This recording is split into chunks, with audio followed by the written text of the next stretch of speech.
नमस्कार दोस्तों, सीईसी के इस लाइव एडुसेट लेक्चर में आप सभी का स्वागत है। पिछले लेक्चर में हमने जाना कि किस प्रकार हिंदी गद्य का उद्भव एवं विकास हुआ, कैसे धीरे धीरे कर हमारी ये हिंदी गद्य विकसित हुई और इसके लिए हमने उन विभिन्न तत्वों के बारे में जानकारी ली और जिसमें कि हम कह सकते हैं कि भाषा व्यक्ति विशेष किस प्रकार कारगर साबित हुए हमारे हिंदी गद्य को आगे बढ़ाने में। और इस विषय पर हमें जानकारी दी डॉक्टर पीसी टंडन ने। डॉक्टर पीसी टंडन आज भी हमारे साथ हमारे स्टूडियो में मौजूद हैं और इनके बारे में मैं आपको बता दूं, ये हिंदी विभाग से हैं दिल्ली यूनिवर्सिटी से और साथ ही साथ ये अध्यक्ष हैं नव उन्नयन साहित्यिक सोसाइटी के और सचिव हैं भारतीय अनुवाद परिषद के।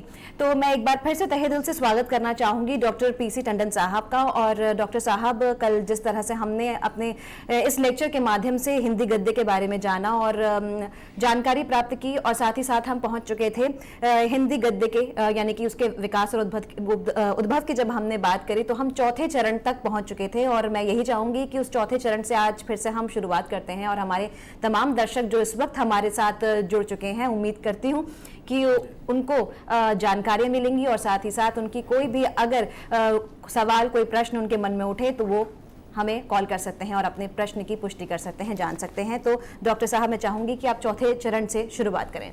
जी नमस्कार। जैसा कि हमने अपने पिछले व्याख्यान में चर्चा की थी कि हिंदी गद्य जो खड़ी बोली गद्य के रूप में या अन्य भारतीय भाषाओं और बोलियों के गद्य के रूप में हमारे सामने आता है, उसकी पूरी विकास यात्रा जिसका प्रारंभ हम पाली प्राकृत अपभ्रंश से देखते हैं, क्योंकि संस्कृत युग के बाद और फिर आदिकालीन हिंदी का जो युग है, आदिकालीन साहित्य का, आदिकालीन भाषा का, उसमें हम देखते हैं गद्य कैसे विकसित हुआ, फिर भक्तिकाल और रीतिकाल तक। इस पर चर्चा हम कर चुके हैं और आधुनिक युग तक या उससे पहले तक गद्य की स्थिति क्या थी उस पर भी हमने चर्चा थोड़ी की थी और किन किन व्यक्तियों का इस गद्य को विकसित करने, प्रोत्साहित करने में योगदान है और किस किस तरह से उनका अवदान है, इस पर भी हमने बात की थी।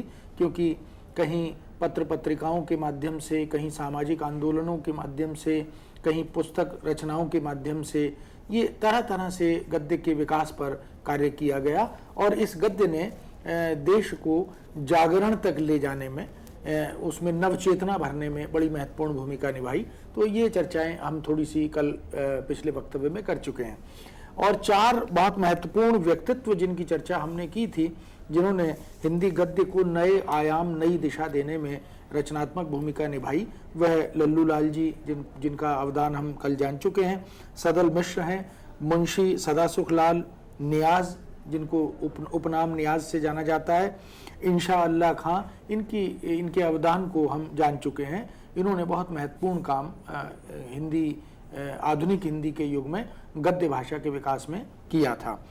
ईसाई धर्म प्रचारकों ने बाइबल के अनुवादों के माध्यम से भी हिंदी के स्वरूप को एक नया आकार, एक नई शैली, एक नई पद्धति देने की कोशिश की थी और उसी तरह समाज सुधारकों में बड़ा नाम राजा राम मोहन राय जी का है, जुगल किशोर जी का, जिन्होंने उद्दंत मार्तंड नाम से पहला समाचार पत्र निकाला था, और बाबू तारा मोहन मिश्र आदि। और दो संस्थाओं की भी बात हमने की थी, ब्रह्म समाज और आर्य समाज। ये वस्तुतः आधुनिक युग तक आते आते हिंदी गद्य के चहुमुखी विकास में इन व्यक्तियों और इन संस्थाओं ने रचनात्मक भूमिका निभाई थी।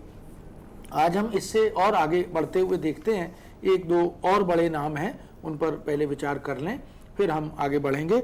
श्रद्धा राम फिल्लोरी एक बहुत बड़ा नाम हिंदी की जगत में है, जिन्होंने जो मूलतः पंजाब निवासी थे लेकिन हिंदी के विकास के लिए हिंदी में विधाओं को आगे बढ़ाने की दृष्टि से गद्य के माध्यम से कैसे उसको विकसित किया जा सकता है, कैसे उसे नए आयाम दिए जा सकते हैं, श्रद्धा राम फिल्लोरी जी का योगदान अविस्मरणीय है।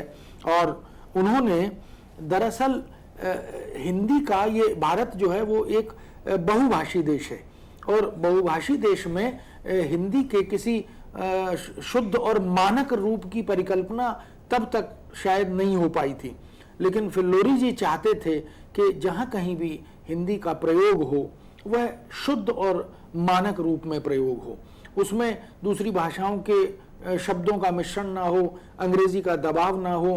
तो एक इस प्रकार की विधिवत व्याकरण सम्मत भाषा का प्रयोग हो और संस्कृत निष्ठता पर भी उनका रुझान, उनका बल रहा। तो हिंदी की शुद्धता के साथ साथ उन्होंने हिंदी भाषा और हिंदू जाति दोनों को ईसाई धर्म तथा बाह्य धार्मिक प्रभाव, इनके दबाव को देखा और इससे बचाने की दिशा में वो आगे आए। उन्होंने एक प्रकार से अपने राज्य में, अपने प्रदेश में इस दृष्टि से बड़ा महत्वपूर्ण काम किया और सामाजिक सांस्कृतिक अनेक संस्थाओं को भाषा साहित्य के विकास की दृष्टि से जोड़ा और उसमें जो कुछ संभव हो सकता था वो रचनात्मक भूमिका उन्होंने निभाई, क्योंकि वो ये मानते थे कि समाज और संस्कृति की रक्षा के लिए भाषा की भूमिका भी बड़ी महत्वपूर्ण है। उन्होंने बहुत सारे महत्वपूर्ण ग्रंथ लिखे, उन ग्रंथों की चर्चा आज भी हम करते हैं, फिल्लोरी जी के नाम को याद करते हैं, जिनमें सत्यामृत प्रवाह नाम की एक रचना है, तत्व दीपक है, आत्म चिकित्सा नाम की एक बड़ी महत्वपूर्ण पुस्तक है, धर्म रक्षा, भाग्यवती नाम की बहुत चर्चित पुस्तक है, आत्मचरित और विश्व प्रसिद्ध आरती, जिसको आज भी भारत के घर घर में जिसका उच्चारण होता है, गायन होता है, ओम जय जगदीश हरे, वो भी श्रद्धाराम फिल्लोरी द्वारा ही लिखी गई आरती है। तो ऐसे महत्वपूर्ण अवदान के कारण हम फिल्लोरी जी को बार बार स्मरण करते हैं और हिंदी के विकास में, गद्य के विकास में उनकी भूमिका को भी नमन करते हैं। इसके बाद एक और बड़ा नाम है राजा शिव प्रसाद सितारे हिंद। उस जमाने में, उस समय में जो राजा के रूप में हमारे समाज के सामने उपस्थित होते हैं, जैसे भारतेंदु हरिश्चंद्र भी राजा थे, इसी तरह अन्य कुछ राजाओं की चर्चा भी होती है। उन्होंने भी भाषा, समाज, साहित्य, संस्कृति आदि के विकास के लिए काम किया। तो सितारे हिंद जो हैं वह भी एक बड़ा नाम है और इन्हीं के साथ साथ एक दूसरा नाम भी है राजा लक्ष्मण सिंह। ये दोनों ऐसे नाम हैं जिन्होंने हिंदी के लिए तन मन धन से और बल्कि मन वचन कर्म से अपने को अर्पित किया। अंग्रेजी सरकार की उस समय की जो ढुलमुल नीति थी, उस नीति से ये दोनों व्यक्ति विकल थे, परेशान थे और उन्होंने कोशिश की कि हिंदी को आत्मनिर्भर बनाएं, सशक्त और समर्थ बनाएं। तो इस दृष्टि से ये उसके प्रबल पक्षधर बनकर हमारे सामने आए। एक तरह से हिंदी के संरक्षण का कार्य इन दोनों महान व्यक्तित्वों ने किया। राजा शिव प्रसाद सितारे हिंद ने बहुत सारी पाठ्य पुस्तकें भी लिखी। वो चाहते थे कि उन पुस्तकों के माध्यम से हिंदी जन सामान्य तक, पाठकों तक, विद्यार्थियों तक पहुंचे और उसका विकास हो। और इसी तरह पंडित वंशीधर और श्रीलाल तथा एक और नाम बद्रीलाल, इन सब के साथ मिलकर पूरी एक समूह बनाकर, एक टीम बनाकर इन्होंने पाठ्यपुस्तक निर्माण का अभियान चलाया और इस दिशा में बहुत ही रचनात्मक और महत्वपूर्ण कार्य किया। राजा भोज का सपना, मानव धर्मसार, आलसियों का कोड़ा, सिखों का उदय और अस्त, ऐसी अनेक पुस्तकें हैं जो इन रचनाकारों के माध्यम से, इन समाज सुधारकों के माध्यम से, इन भाषा को अर्पित व्यक्तित्वों के माध्यम से हमारे समाज को मिली और इन्होंने रचनात्मक काम किया। सन 1845 में राजा जी ने बनारस अखबार, एक समाचार पत्र निकाला जिसका नाम था बनारस, और उसको प्रकाशित किया, उसका संपादन आदि कार्य किया और उसके माध्यम से भी हिंदी की विभिन्न विधाओं को, गद्य भाषा में लेखन को प्रोत्साहित किया और देवनागरी लिपि के माध्यम से। हालांकि यहाँ एक बात और उल्लेखनीय है, राजा शिव प्रसाद जी का रुझान थोड़ा सा फारसी मिश्रित हिंदी की ओर था। वे उर्दू, अरबी, फारसी को भी हिंदी में शामिल करके चलना चाहते थे, लेकिन फिर भी वो चाहते थे कि हिंदी की अपनी अस्मिता की पहचान उभर कर सामने आए और हम सब लोग उसके प्रति अपना अपना योगदान कर सकें। राजा लक्ष्मण सिंह विशुद्ध हिंदी के प्रबल पक्षधर थे। वो नहीं चाहते थे कि हिंदी में उर्दू का, अरबी का, फारसी का प्रयोग बाहुल्य हो। वो कहीं अगर बहुत आवश्यक है, ज़रूरी है तो वो होना चाहिए, लेकिन वो शुद्ध भाषा की ओर उन्मुख थे। राजा साहब हिंदी और उर्दू को दो अलग अलग बोलियां मानते थे। वो कहते थे कि उर्दू की अपनी एक पहचान है और उसकी पहचान को उसी रूप में पुख्ता रखा जाए और उसे आगे भी बढ़ाया जाए, उसका विकास होना चाहिए। और उसी तरह हिंदी की भी अपनी एक अलग पहचान है। अगर हम दोनों को मिला देते हैं तो दोनों की अस्मिता जो है वो प्रश्न चिन्हित होती है। इसलिए उर्दू फारसी मिश्रित हिंदी के वो वस्तुतः विरोधी थे और शुद्ध भाषा के पक्षधर थे। उन्होंने प्रजा हितैषी नाम से एक पत्र निकाला और इस पत्र के माध्यम से खड़ी बोली हिंदी में हिंदी के माध्यम से जन जागरण का बड़ा महत्वपूर्ण काम किया और जनता के, प्रजा के हित में जो भी कुछ संभव था उनको विषय वस्तु बनाकर जन सामान्य तक पहुंचाने की कोशिश की। कालिदास कृत रघुवंश, मेघदूत तथा अभिज्ञान शाकुंतलम का हिंदी अनुवाद राजा लक्ष्मण सिंह की बहुत बड़ी देन आज भी माना जाता है। बहुत सारे विश्वविद्यालयों में पाठ्यक्रम में राजा लक्ष्मण सिंह के इन अनुवादों को पाठ्यपुस्तक के रूप में शामिल भी किया जाता है, क्योंकि उस जमाने का, उस समय का प्रारंभिक अनुवाद का भी एक नमूना, एक आदर्श उदाहरण हमारे सामने आता है।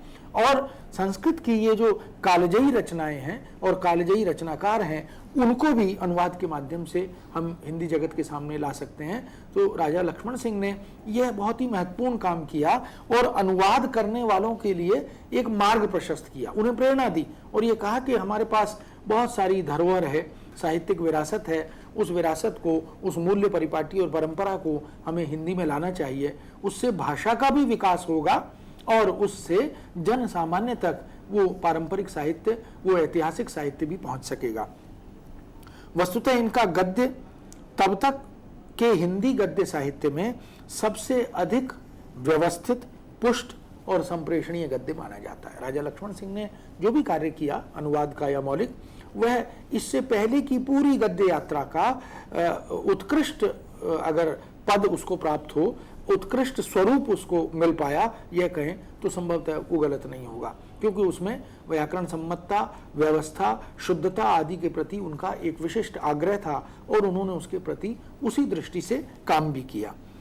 इसके बाद हम देखते हैं कि यहाँ से भारतेंदु युग आधुनिक हिंदी में शुरू होता है। इसकी चर्चा हमने अपने पिछले व्याख्यानों में की है कि आधुनिक काल को जब हमने काव्य के कालखंडों में विभक्त किया था तो भारतेंदु युग, द्विवेदी युग, छायावादी युग, प्रगतिवाद, प्रयोगवाद, नई कविता, समकालीन कविता आदि इस तरह से किया था।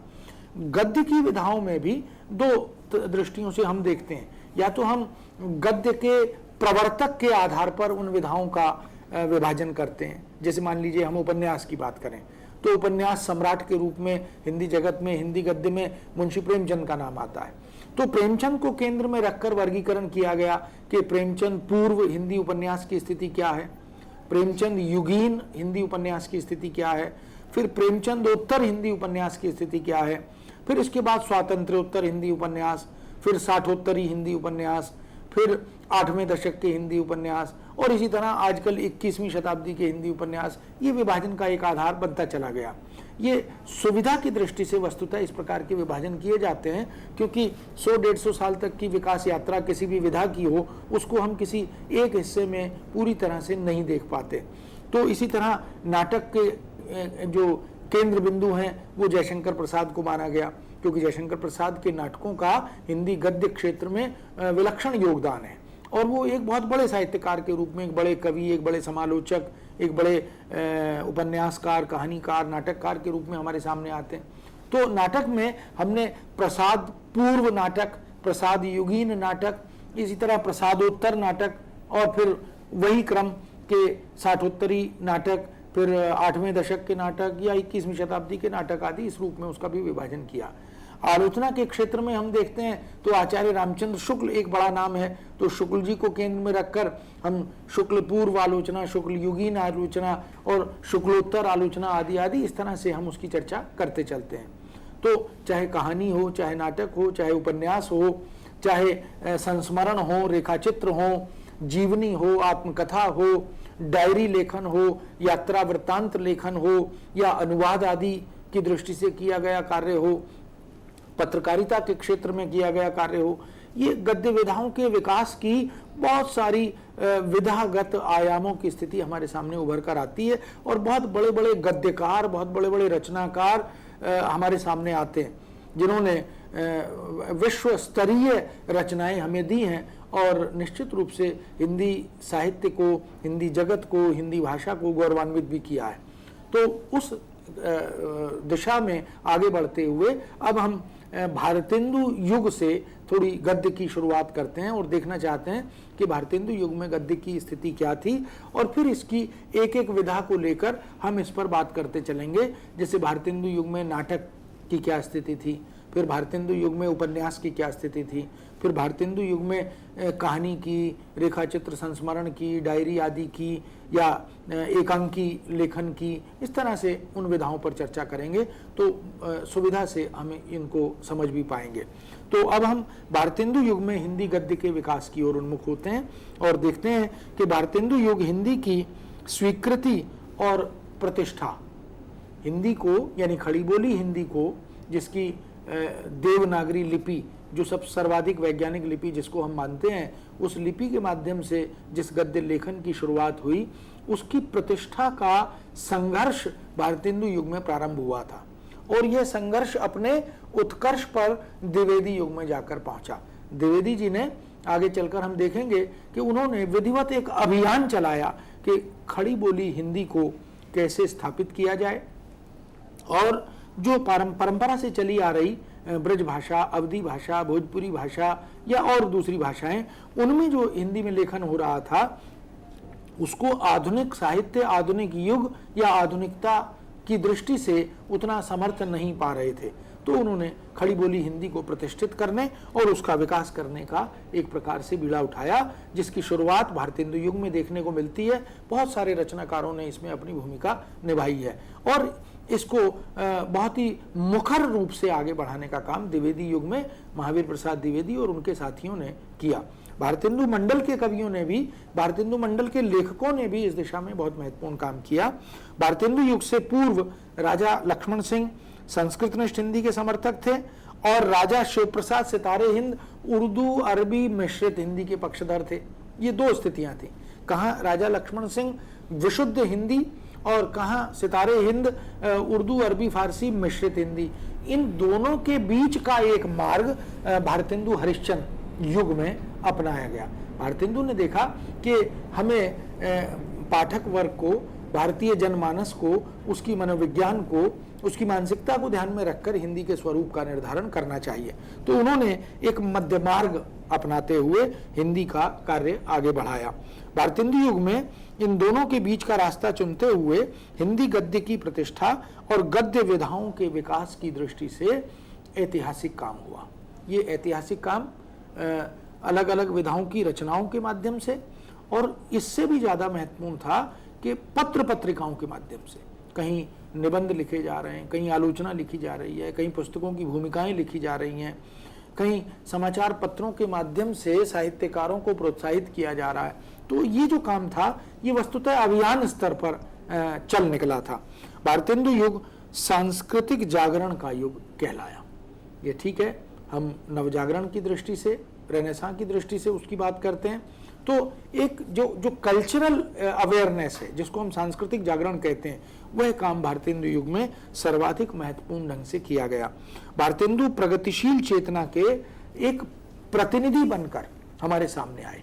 वो चाहते थे कि देश का चहुमुखी और बहुमुखी विकास होना चाहिए, और उसके लिए जब तक जन सामान्य को जागृत नहीं किया जाएगा, उनको उनके अधिकारों से, उनके कर्मों से अवगत नहीं कराया जाएगा, उन्हें उन तमाम पुरानी जो दकियानूसी मान्यताएं हैं, परिपाटियां हैं, उनसे मुक्त नहीं कराया जाएगा, तब तक देश का विकास नहीं हो पाएगा। इसलिए उन्होंने प्रगतिशील चेतना का प्रतिनिधित्व करते हुए अपनी भूमिका निभाई, और काव्य के साथ साथ उन्होंने गद्य में भी बहुत सारी विधाएं, जैसे निबंध लेखन, इसको बहुत प्रोत्साहित किया।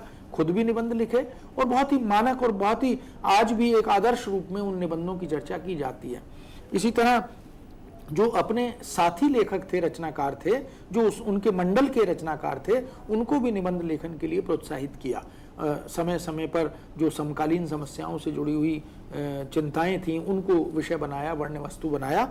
नाटकों को विधा बना करके बहुत सारे नाटक, और ये वही युग है जहां नाटकों का अनुवाद युद्ध स्तर पर हुआ। संस्कृत के नाटकों का, अंग्रेजी के शेक्सपियर के नाटकों का बहुत बड़ी संख्या में, बड़ी मात्रा में अनुवाद हुआ, जिसमें भारतेंदु खुद भी शामिल हुए। नाटकों का, भाषणों का लेखन और अनुवादों के माध्यम से, ये तमाम तरह की विधाओं के माध्यम से हिंदी गद्य को सशक्त बनाया, समर्थ बनाया और आत्मनिर्भर बनाया। एक ऐसी आधारशिला, एक ऐसी आधार भूमि तैयार कर दी जिस पर एक महल आगे चलकर खड़ा किया जा सकता है। और हम देख सकते हैं कि आज हिंदी गद्य विश्व की किसी वैचारिक वस्तु को, किसी विषय वस्तु को अपने आत्मसात करने में पूर्णतः समर्थ है। कोई विषय ऐसा नहीं, आज हिंदी गद्य केवल साहित्यिक गद्य नहीं रह गया, वो कविता, कहानी, उपन्यास, नाटक तक सीमित नहीं रह गया।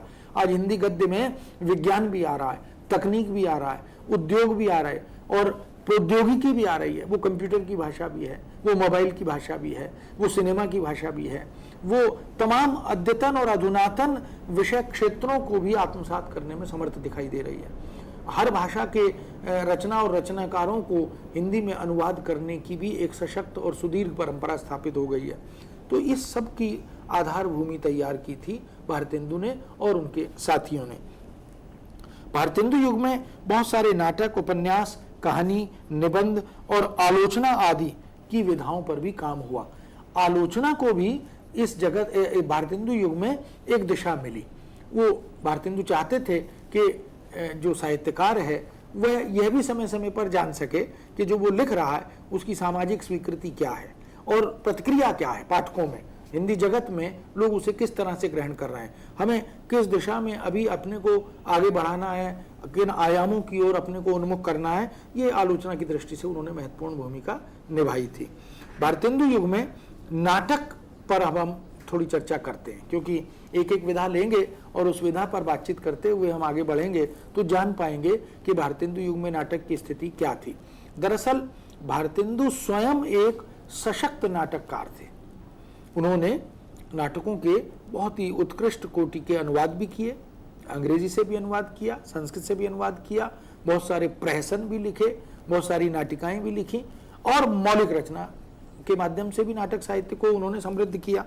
तो हिंदी नाटक का वस्तुतः अगर कोई आरंभिक युग माना जाता है तो वह भारतेंदु युग ही माना जाता है। सब हिंदी जगत में नाट्य साहित्य से, नाट्य क्षेत्र से, नाट्य आलोचना से जुड़े हुए जो लोग हैं, नाट्य सृजन से जुड़े हुए जो रचनाकार हैं, वो मानते हैं कि भारतेंदु युग ने हिंदी नाटक को एक आयाम, एक दिशा प्रदान की। यो भारतेंदु हरिश्चंद्र से पहले भी नाटक लिखे जाने की एक परिपाटी हिंदी में थी, उसमें भी गद्य भाषा का समावेश बाकायदा था। लेकिन एक महत्वपूर्ण बात यह थी कि वहां पर गद्य बहुत गौण था और वह पद्यात्मक नाटक हमारे सामने बनकर आते थे, यानी जिनको हम गीति नाटक कह सकते हैं। उस तरह के नाटकों की एक परिपाटी, सशक्त परंपरा हमारे पास थी, जिसमें प्राणचंद्र चौहान नाम के एक नाटककार हैं जिनकी रचना है रामायण महानाटक, जो 1610 ईस्वी में लिखी गई। लच्छी राम नाम के एक रचनाकार हैं जिनका करुणाभरण एक गीति नाट्य है जो 1657 ईस्वी में लिखा गया।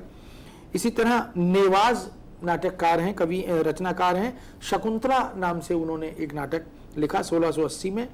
महाराजा विश्वनाथ सिंह जिन्होंने आनंद रघुनंदन नाम से एक बहुत ही महत्वपूर्ण नाटक लिखा जो 1700 ईस्वी के आसपास की रचना मानी जाती है। रघुराय नाम के एक नाटककार हैं जिन्होंने सभासार 1700 ईस्वी में लिखा, और उदय नाम के एक रचनाकार हैं जिन्होंने राम करुणाकर और हनुमान नाटक, ये दो नाटक लिखे। ये लगभग 1840 के आसपास की रचनाएं मानी जाती हैं। किंतु ये महत्वपूर्ण है और विचारणीय है कि ये सारी नाट्य रचनाएं ये गीति नाट्य हैं, ये गद्य नाटक नहीं है। जैसे नाटक आज हम देख रहे हैं ये उस तरह के नाटक नहीं है। गीति नाट्य भी आज लिखे जा रहे हैं, लेकिन आज गद्य नाटक लेखन की परंपरा ज्यादा पुख्ता, ज्यादा मजबूत है। इसलिए इन पद्यात्मक प्रबंध नाट्य रचनाओं को हम एक अलग कैटेगरी में, एक अलग श्रेणी में, एक अलग वर्ग में रखकर देख सकते हैं। इसलिए बहुत सारे नाटककार इन्हें विशुद्ध नाटक की कोटि में शामिल नहीं करते। केवल महाराजा विश्वनाथ सिंह जिन्होंने आनंद रघुनाथ नाम का नाटक, रघुनंदन नाम का नाटक लिखा, वह शास्त्रीय जो मानदंड हैं नाट्य शास्त्र के, नाटक की शास्त्रीय समीक्षा और आलोचना के जो मानक हैं केवल उनका अनुसरण करते हुए उनके अनुकूल अगर कोई रचना नाटक की हमारे सामने आई जिसमें रंग संकेतों का, अभिनयता आदि का पूरा ध्यान रखा गया, वह आनंद रघुनंदन नाम की रचना है जिसके रचयिता महाराजा विश्वनाथ सिंह हैं। इसके बाद अमानत कृत, जो अमानत एक रचनाकार हैं जिनकी इंदर सभा नाम से एक रचना हमारे सामने आती है और वह भी वस्तुतः काफी हद तक गीति नाटक की श्रेणी में ही स्वीकार की जाती है। भारतेंदु जी के, भारतेंदु हरिश्चंद्र जो जिनकी चर्चा हम कर रहे हैं, जिनके नाम से इस युग को जाना जाता है, उनके पिता जिनका नाम गोपाल चंद्र गिरिधर दास था, वो भी एक बड़े रचनाकार थे। उन्होंने भी नहुष नाम से एक नाटक सन 1857 ईस्वी में लिखा था। ये जो नहुष नाटक है यह भी नाट्य साहित्य की दिशा निर्धारित करने में महत्वपूर्ण भूमिका निभाता है। इसी तरह एक गणेश नाम के लेखक हैं, रचनाकार हैं, जिन्होंने प्रद्युम्न विजय नाम का नाटक 1863 में लिखा। शीतला प्रसाद त्रिपाठी जिन्होंने जानकी मंगल नाम से 1868 ईस्वी में एक नाटक लिखा जो कि मंचन की दृष्टि से, अभिनयता की दृष्टि से बहुत ही उत्कृष्ट और श्रेष्ठ नाटक माना जाता है। आज भी उसका उदाहरण दिया जाता है। और वह उसकी एक विशेषता और है कि यह जो नाटक है यह परिमार्जित खड़ी बोली का एक आदर्श उदाहरण भी है। यानी उस समय खड़ी बोली को कितना उत्कृष्ट, कितना परिमार्जित, कितना शुद्ध बनाया जा सकता है, इसको हम उसके माध्यम से देख सकते हैं। और नाट्य शास्त्र के समस्त गुणों का समावेश भी उसमें नाटककार ने, श्री शीतला प्रसाद ने विधिवत किया है। भारतेंदु हरिश्चंद्र स्वयं इस युग के एक श्रेष्ठ नाटककार थे। जैसा मैंने पहले कहा, उन्होंने अनुवाद भी किए और मौलिक नाटक भी लिखे।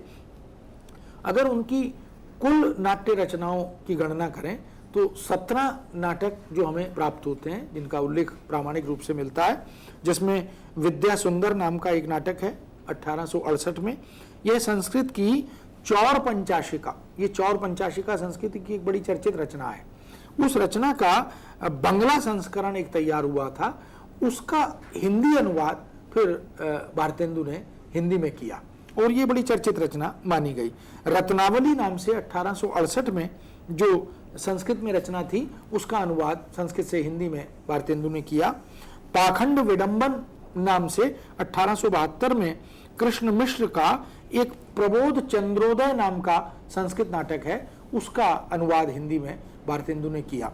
इसी तरह धनंजय विजय 1873 में, जो कि कांचन कवि द्वारा लिखित नाटक है, उसका संस्कृत नाटक से हिंदी में एक विशेष अंक, तीसरा अंक है, उसका अनुवाद उन्होंने किया। कर्पूर मंजरी 1875 में भारतेंदु ने संस्कृत से ही, जो कि कांचन कवि का ही है, उसका अनुवाद किया। भारत जननी एक नाट्य गीत है, गीति नाट्य जिसको हम कहते हैं, 1877 में भारतेंदु ने लिखा। और एक बहुत ही चर्चित नाटक जो संस्कृत के बड़े कवि विशाख दत्त, नाटककार विशाख दत्त हैं, उनके नाटक का अनुवाद, जिसको हम मुद्रा राक्षस नाम से जानते हैं, वह 1878 में भारतेंदु ने किया। मुद्रा राक्षस एक अच्छे अनुवाद की दृष्टि से और एक अच्छी रचना की दृष्टि से हिंदी को उस नाट्य रचना ने बहुत कुछ दिया।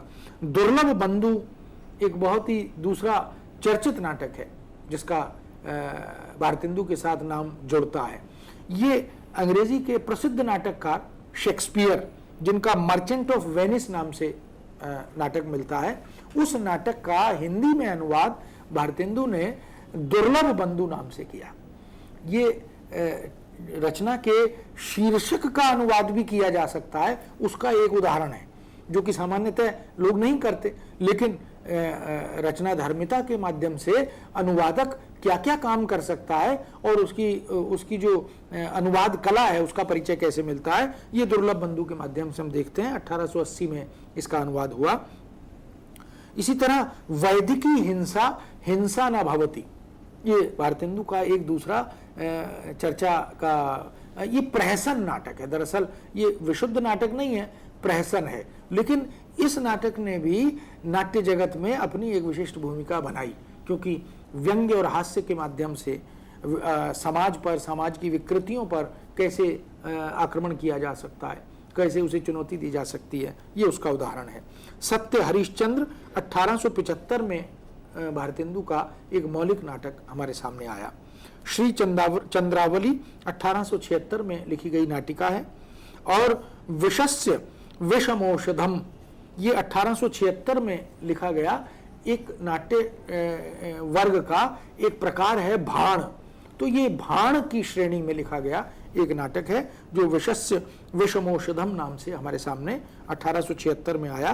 भारत दुर्दशा, जो बहुत ज्यादा पॉपुलर, बहुत ज्यादा चर्चित प्रसिद्ध नाटक है, क्योंकि उस समय की भारत की स्थिति क्या थी, समाज की चिंताएं क्या थीं और राजा क्या कर रहे थे, प्रजा की स्थिति क्या थी, और जिसकी चर्चा हम टके शेर भाजी, टके शेर खाजा आदि के रूप में करते हैं। तो भारत दुर्दशा एक बहुत ही चर्चित नाटक है जो रासक के रूप में हमारे सामने आया। नील देवी एक ऐतिहासिक गीति रूपक है। भारतेंदु ने इतिहास की भी बड़ी अद्भुत समझ पैदा की थी और उन्होंने नील देवी के माध्यम से अपने ऐतिहासिक ज्ञान का भी परिचय दिया। अंधेर नगरी, प्रहसन, सती प्रताप और प्रेम जोगिनी, ये सब के सब गीति नाटक प्रहसन आदि के रूप में हमारे सामने आए। इस तरह हम देखते हैं कि भारतेंदु हरिश्चंद्र का अवदान नाट्य जगत में बहुत बड़ा अवदान है। उन्होंने कुल 17 नाटक मौलिक और अनुदित हमें दिए जो उपलब्ध हैं।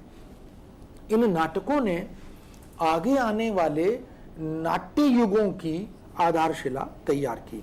भारतेंदु के पास नाटक की अद्भुत समझ थी। वो जानते थे कि उस समय का दर्शक मनोविज्ञान क्या है, नाटक को दर्शनीय कैसे बनाया जा सकता है, उसकी ग्राह्यता कैसे हो सकती है और समकालीन और समसामयिक समस्याओं को उससे जोड़कर अभिव्यक्त कैसे किया जा सकता है, व्यंग्य कैसे किए जा सकते हैं। ये तमाम विशेषताएं उनके नाटकों में हमें मिलती हैं। हम देख सकते हैं कि पौराणिक, ऐतिहासिक, रोमानी, समकालीन समस्यात्मक, प्रतीकात्मक और प्रहसनात्मक नाटकों का लेखन भारतेंदु ने स्वयं भी किया और अपने युग के रचनाकारों से भी उनको प्रेरित करते हुए करवाया। सबसे अधिक नाटक इस युग में कृष्ण और कृष्ण कथा संबंधी, कृष्ण कथा के पात्रों पर इस युग में बहुत सारे नाटक लिखे गए। ये इस बात की ओर संकेत करता है कि मध्यकाल के जो दो महानायक भारतीय संस्कृति के माने जाते हैं, राम और कृष्ण, वो दोनों रचनाओं के पात्रों के रूप में, चरित्रों के रूप में या आदर्श के रूप में प्रस्तुत किए जाते रहे। राम तथा उससे संबद्ध जीवन या पात्रों को भी इस युग के अनेक नाटकों में शामिल किया गया। अन्य पौराणिक आख्यानों पर बहुत से नाटक लिखे गए। भारतेंदु युग जो है वो इस दृष्टि से महत्वपूर्ण है कि उन्होंने अपनी भारतीय जो संस्कृति है, हमारा जो उज्जवल अतीत है, जो उज्जवल चरित्र नायक हैं, उनको भी नाट्य रचनाओं के माध्यम से हमारे सामने उकेरने और प्रस्तुत करने की कोशिश की। महारास, कल्पवृक्ष, श्यामानुराग वाटिका, प्रद्युम्न विजय, रुक्मिणी परिणय या इसी प्रकार के अन्य नाटक इस बात की ओर संकेत करते हैं कि पौराणिक आख्यानों पर या ऐतिहासिक चरित्रों पर किस तरह से नाट्य रचनाएं होती रहीं। सीता हरण, रामलीला, रामचरितावली, सीता वनवास, इसी तरह रामचरित्र नाटक, ये भी रचनाएं संकेत करती हैं जिनमें हरिहर दत्त दुबे और अगर हम रचनाकारों का नाम लें तो अयोध्या सिंह उपाध्याय हरियोध, खत्री जी, देवकीनंदन खत्री और शीतला प्रसाद त्रिपाठी, ज्वाला प्रसाद मिश्र, द्विज दास, ये बहुत सारे नाटककार हैं जो अलग अलग तरह से छोटे बड़े नाटक, नाटिकाएं, प्रहसन आदि के माध्यम से भारतीय संस्कृति के तमाम उन अध्यायों को पुनर्जागृत कर रहे थे, पुनर्प्रस्तुत कर रहे थे, जिससे समाज को शिक्षा और प्रेरणा मिल सकती थी। इस युग में सबसे अधिक नाटक पौराणिक ही लिखे गए। तो ये पता लगता है कि भारतेंदु युग में पौराणिकता के प्रति या पौराणिक आदर्श उदाहरणों के प्रति जो जागृति थी वह वस्तुतः समाज के जागरण की ओर उन्मुख करने में बहुत महत्वपूर्ण भूमिका निभाती है। इन पौराणिक नाटकों में अगर विशेष रूप से कुछ रेखांकित करें तो सत्य हरिश्चंद्र जो भारतेंदु जी ने स्वयं लिखा, सती प्रताप जो भारतेंदु जी का ही नाटक है, द्रौपदी हरण, ये गजराज सिंह नाम के एक नाटककार हैं जिन्होंने द्रौपदी के उस चीर हरण वाली और द्रौपदी हरण नाम से उस कथा को बहुत ही मौलिक रूप से प्रस्तुत करने की कोशिश की। प्रहलाद चरित्र, किस तरह से प्रहलाद को हम एक भक्त के रूप में देखते हैं और उसके चरित्र को हम उस जमाने में, उस समाज में लोगों के सामने कैसे प्रस्तुत कर सकते हैं, ये श्रीनिवास दास जी की रचना थी। नल दमयंती स्वयंवर भट्ट नाटककार हुए, उनकी रचना है। इसी तरह शालिग्राम लाल की एक रचना अभिमन्यु, अभिमन्यु का महाभारत में एक बहुत ही विलक्षण तरह का चरित्र है, तो अभिमन्यु के माध्यम से भी उन्होंने समाज के सामने बहुत महत्वपूर्ण उदाहरण प्रस्तुत करने का प्रयास किया। भारतेंदु युग में नील देवी और संयोगिता स्वयंवर, अमर सिंह राठौर, महाराणा प्रताप और ऐसी और न जाने कितने ऐतिहासिक नाटक, ये जो इतिहास सम्मत हमारे जो राष्ट्र नायक जिनको हम मानते हैं, उन चरित्रों को भी नाटक में कहीं नायक के रूप में, कहीं किसी अन्य प्रकार से प्रस्तुत करने का प्रयास इन नाटककारों ने किया था। लेकिन इन सब के साथ साथ उस युग में रोमानी नाटकों के लेखन की भी एक परंपरा थी। स्वाभाविक है कि रोमानी नाटकों की स्वीकृति भी समाज में उसी सम्मान के साथ हुई, जिनमें रणधीर प्रेम मोहिनी जो कि श्रीनिवास दास जी का नाटक है, रति कुसुमा युद्ध ये खड़ग बहादुर मल्ल नाम के एक नाटककार हैं, उनकी रचना है। प्रणयनी परिणय ये किशोरी लाल गोस्वामी जी की रचना है, जो बहुत चर्चित रचना मानी जाती है। मयंक मंजरी भी किशोरी लाल जी की रचना है, और लावण्यवती सुदर्शन शालिग्राम शुक्ल जी की रचना है। ये वो सारी रचनाएं हैं जिनमें रोमानियत को, जिनमें प्रेम प्रसंगों को, जिनमें मानवीय संबंधों को उजागर करने की कोशिश की गई है। और इन रचनाओं की, इन नाटकों की का मंचन भी होता था और उनकी पठनीयता भी बाकायदा उस समाज में विद्यमान थी। रणधीर प्रेम मोहिनी के को हम हिंदी नाट्य जगत का पहला दुखांत नाटक मानते हैं।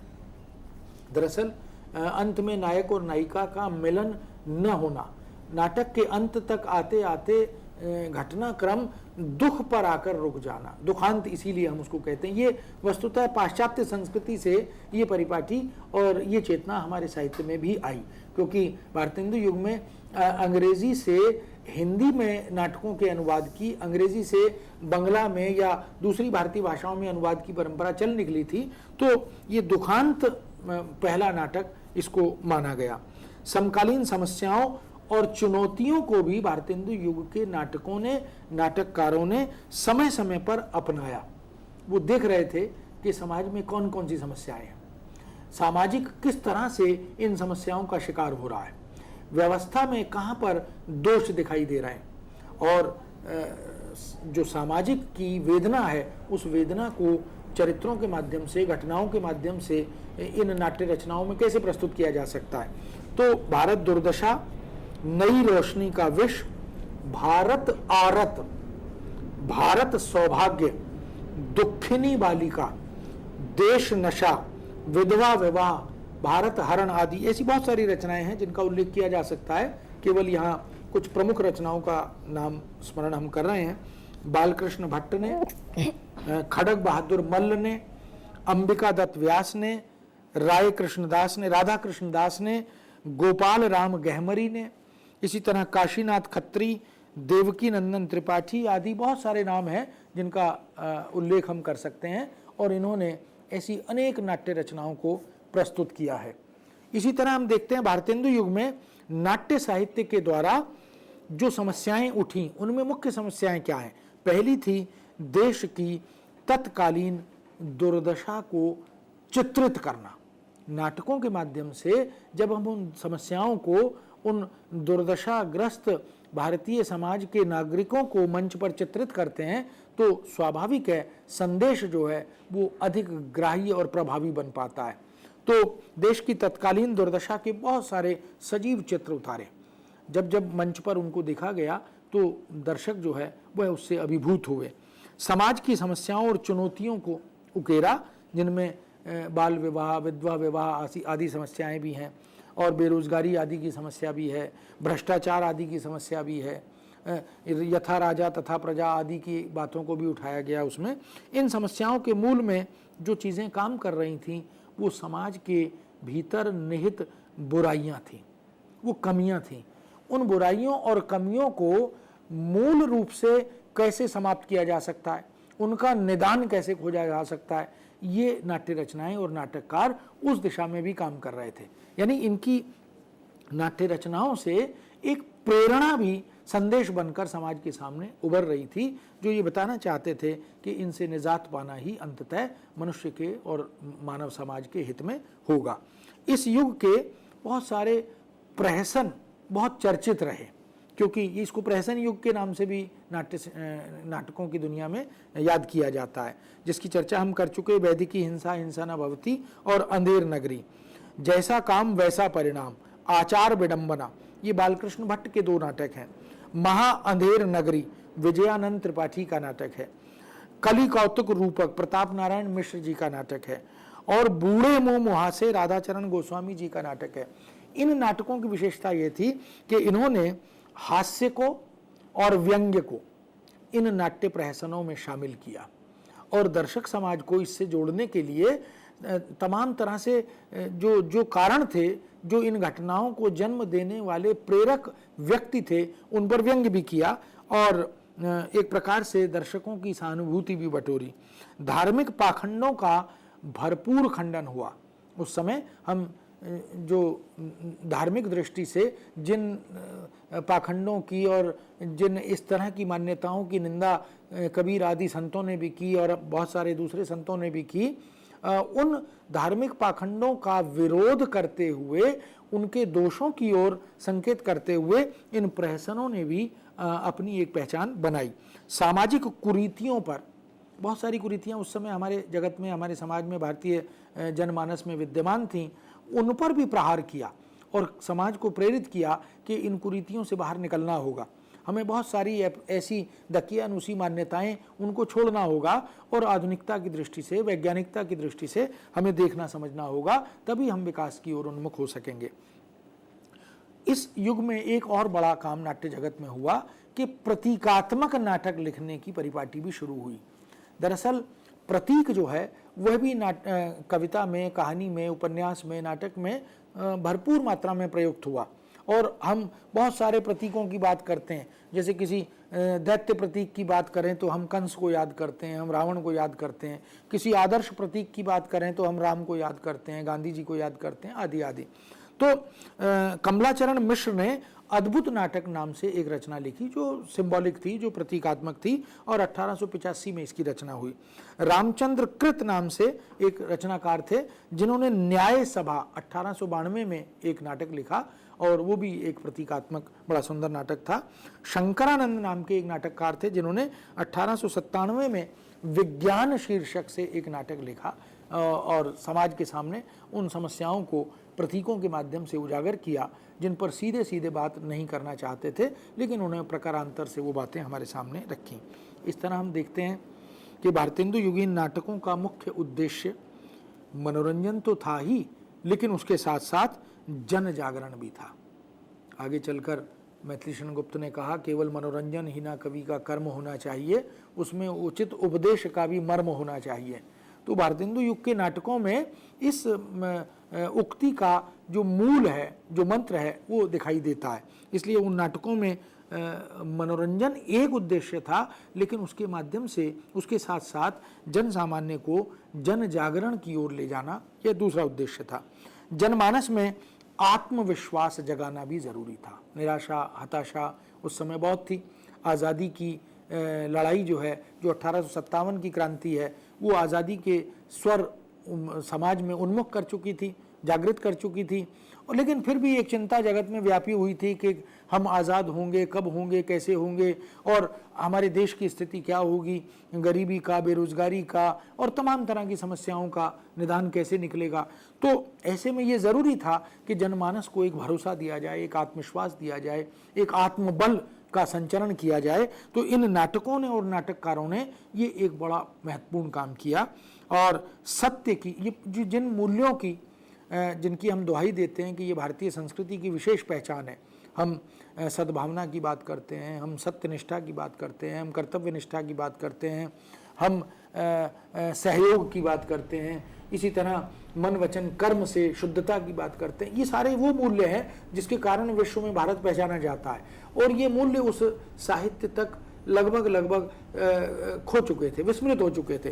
तो इन नाटककारों ने, इन रचनाकारों ने अलग अलग गद्य विधाओं के माध्यम से, विशेष रूप से नाटकों के माध्यम से सत्य की प्रतिष्ठा की, न्याय की प्रतिष्ठा की, त्याग और उदारता जैसे महत्वपूर्ण मूल्यों से जनमानस को अवगत कराया और इनके महत्व से हमें परिचय कराया। ये बताया कि ये मनुष्यता के आभूषण है। अगर हम इन्हीं को भुला देंगे तो हम अपने समाज को, अपने आने वाले भविष्य को कैसे उजागर कर पाएंगे। तो मानवीय मूल्यों के प्रति एक खोई हुई आस्था, उसको पुनर्जागृत किया, एक विश्वास दिया, एक भरोसा दिया और प्राचीन संस्कृति के प्रति प्रेम जगाने का काम भी इस युग के नाटककारों ने किया। दरअसल अतीत की गौरव गाथा, जिसका आगे चलकर एक बहुत ही मुखर रूप हमें जयशंकर प्रसाद के नाट्य साहित्य में, नाट्य जगत में मिलता है, स्कंदगुप्त, चंद्रगुप्त, ध्रुवस्वामिनी आदि। वहाँ इतिहास और उसके साथ साथ हमारी पुरा कथाएं, पुरा आख्यान, इन सब का भी रचनात्मक उपयोग जो है वो साहित्य में हुआ। लेकिन भारतेंदु युग में यह भी बीज डल चुका था और उन्होंने इस दिशा से भी महत्वपूर्ण काम किया। बहुत से अनुकरणीय और पौराणिक ऐतिहासिक चरित्रों के प्रति इस युग के नाटककारों ने हमारा ध्यान आकृष्ट किया। जी, आपको यहाँ पर रोकना चाहूंगी डॉक्टर साहब। हमारे साथ एक कॉलर जुड़ चुके हैं जम्मू कश्मीर से। जी, हेलो। हाँ मैडम, ये जानना चाहूंगा कि जो लक्ष्मण सिंह द्वारा जो लिखा गया रघुवंश, मेघदूत और शकुंतला है, हाँ, उसका प्रकाशन कहाँ से हुआ है, मैं उसे पाना चाहता हूँ। कौन से नाटक का? जो राजा लक्ष्मण सिंह द्वारा रघुवंश, मेघदूत और शकुंतला है, रघुवंश, अच्छा, मेघदूत और शकुंतला, ये देखिए कहाँ से छपा है। जहाँ पर संस्कृत के साहित्य का प्रकाशन जिन संस्थानों ने, जिन प्रकाशनों ने किया है, वहां पर ये उपलब्ध हैं। आप वहां संपर्क कर सकते हैं और लाइब्रेरीज में, पुराने पुस्तकालयों में आप इन रचनाओं को देख सकते हैं। ये विधिवत उपलब्ध है। जी, हम उम्मीद करते हैं कि इनको उनके सवाल का जवाब जरूर मिल गया होगा। जी डॉक्टर साहब, आगे चलें और जानें। इसी प्रकार हम देखते हैं कि भारतेंदु युगीन नाटकों में नवीनता की आंधी, इसकी ओर भी जन सामान्य को यह बताया गया कि हम ठीक है, पौराणिकता के जो गौरवान्वित पक्ष हैं उनको हम अपनाएं, लेकिन जो आधुनिकता और जो नवीनता अब आ रही है वैश्विक स्तर पर, उसका भी स्वागत होना चाहिए। तो इन नाटकों में उस नवीनता से, उस अधुनातनता से भी परिचय कराने का प्रयास किया गया। समाज सुधार और सामाजिक विद्रूपताओं से मुक्त कराते हुए उसका परिष्कार, यह भी इन नाटकों का मूल स्वर बना।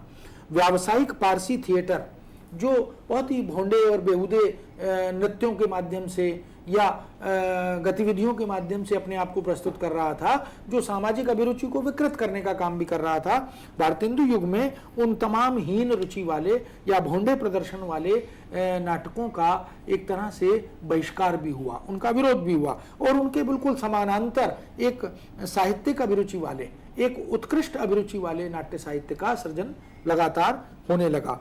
भारतेंदु और उस युग के अन्य नाटककारों ने बहुत सारे निम्न स्तरीय नाटकों का विधिवत विरोध भी किया और सामाजिक, सांस्कृतिक, साहित्यिक और उद्देश्यपूर्ण नाटक लेखन का एक लक्ष्य निश्चित किया।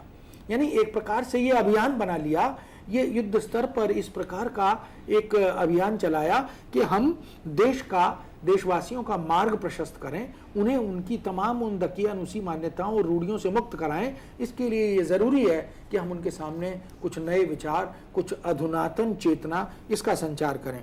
तो नाटकों ने विषय वस्तु की एक दिशा तय कर ली और उसके माध्यम से फिर ये आगे बढ़ता चला गया। भारतेंदु युग में संस्कृत से, बंगला से और अंग्रेजी भाषा से हिंदी में ढेरों नाटकों का अनुवाद हुआ।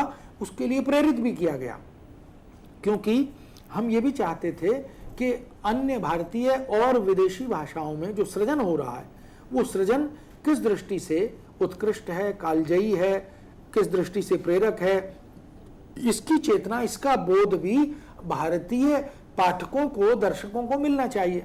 इसलिए उन नाटकों के अनुवाद का भी एक अभियान भारतेंदु जी के नेतृत्व में चला और उन्होंने अन्य अनेक नाटककारों को प्रेरित किया। जैसे संस्कृत के बहुत बड़े रचनाकार, साहित्यकार हैं भवभूति, उनके उत्तर रामचरित का अनुवाद मालती माधव नाम से हमारे सामने हिंदी में आया और ये मालती माधव बहुत ही बढ़िया, बहुत ही चर्चित नाटक है। इसका अनुवाद कई मध्यकालीन कवियों ने भी किया, लेकिन वो ब्रज भाषा में किया। जैसे आचार्य सोमनाथ ने मालती माधव अनुवाद किया, लेकिन वो ब्रज भाषा में अनुवाद था। इसी तरह रामचरित का या उत्तर रामचरित का या वाल्मीकि के रामायण के अनुवाद भी उस समय हुए, लेकिन वो ब्रज भाषा में थे। पर भारतेंदु युग तक आते आते खड़ी बोली में अनुवादों की ये परिपाटी पुख्ता हो गई, पुष्ट हो गई। महावीर चरित नाम से भी अनुवाद इस युग में हुआ। इसी तरह कालिदास जो भारतीय कालजयी लेखक माने जाते हैं, जो संस्कृत के बहुत शीर्षस्थ रचनाकार माने जाते हैं, उनकी अभिज्ञान शाकुंतलम का तथा मालविका अग्निमित्रम का अनुवाद भी हिंदी जगत में भारतेंदु युग में ही हुआ और खड़ी बोली में हुआ, और उसकी लोक स्वीकृति हुई। पाठकों ने, दर्शकों ने, उनके मंचन भी हुए तो उनको बड़ा सराहा, उनकी प्रशंसा की। कृष्ण मित्र का प्रबोध चंद्रोदय नाम से एक नाटक हिंदी में अनुदित होकर आया। शूद्रक का मृच्छ कटिकम, इसका भी अनुवाद हिंदी में हुआ, यह भी भारतेंदु युग में ही हुआ। हर्ष का रत्नावली नाम का अनुवाद हिंदी में आया, और भट्ट नारायण कृत वेणी संहार नाम का अनुवाद भी हिंदी में आया। तो हम देख सकते हैं कि संस्कृत से हिंदी अनुवादों की एक मजबूत श्रृंखला और परंपरा हमें मिलती है। इसी तरह अंग्रेजी से हिंदी नाटकों में सबसे ज्यादा जो नाटक अनुदित हुए वो शेक्सपियर के हुए।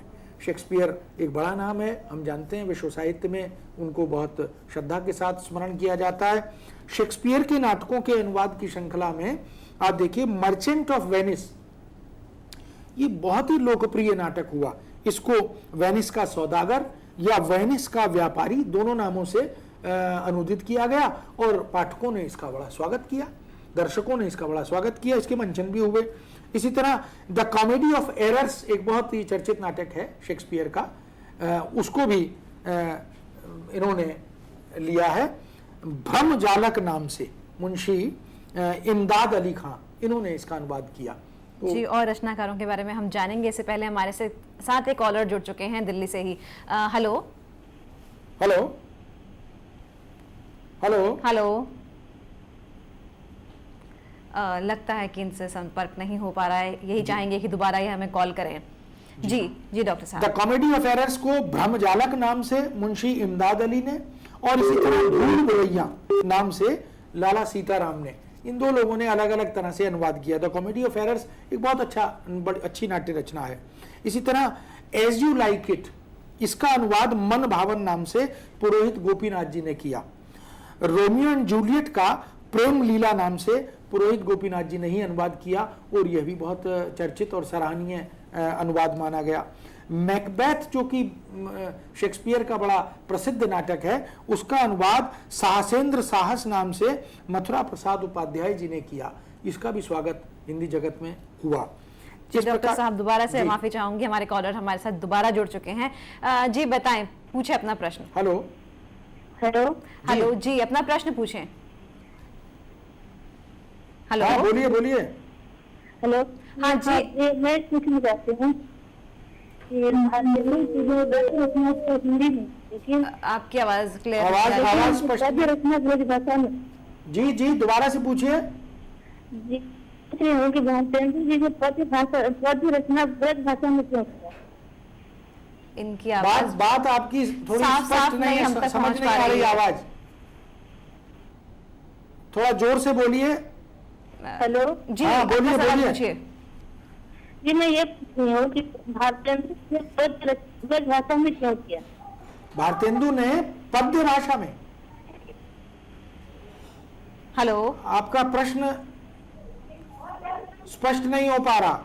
ब्रज भाषा में ही क्यों किया, ऐसा कुछ इनका सवाल है शायद। नहीं, ब्रजभाषा में भी भारतेंदु युग में लेखन खूब हुआ, और ये ब्रजभाषा के लेखन की परिपाटी हम छायावादी युग तक देख सकते हैं। स्वयं प्रसाद ने भी प्रारंभ में ब्रजभाषा में खूब लिखा है, लेकिन धीरे धीरे समयानुकूल और जरूरत के अनुसार भाषा का स्वरूप और उसकी स्वीकृति भी बदलती चली गई, इसलिए ब्रजभाषा में भी लिखा गया। भारतेंदु ने खुद कविताएं भी लिखी ब्रजभाषा में, और नाट्य रचनाएं भी उनकी हैं, लेकिन धीरे धीरे उन्होंने खड़ी बोली की ओर अपने आप को अग्रसर करना प्रारंभ कर दिया था।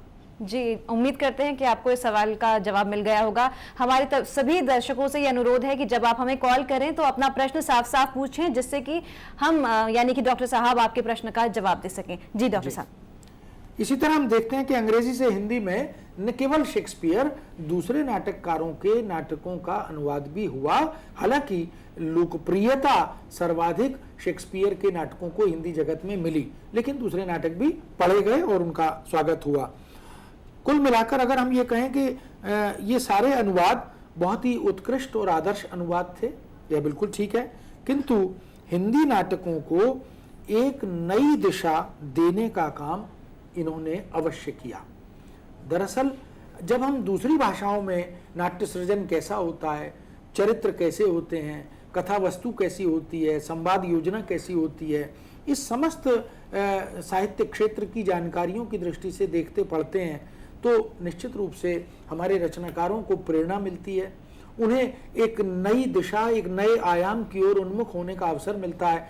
तो ये जो अंग्रेजी से हिंदी में नाट्यानुवाद हुआ, उनका पठन वाचन हुआ, उनका मंचन और दर्शन हुआ, यह हमारे नाटककारों के लिए बहुत ही महत्वपूर्ण। हम कह सकते हैं कि हमारी जो हिंदी भाषा है बहुत ज्यादा लचीली है। इसी वजह से जो है हम हमेशा कोशिशें करते रहे कि कुछ नया कर सकें। और इसी के साथ हमारे साथ एक नए कॉलर जुड़ चुके हैं, इनसे इनका सवाल पूछते हैं। उत्तर प्रदेश से हैं ये। हेलो जी बोलिए।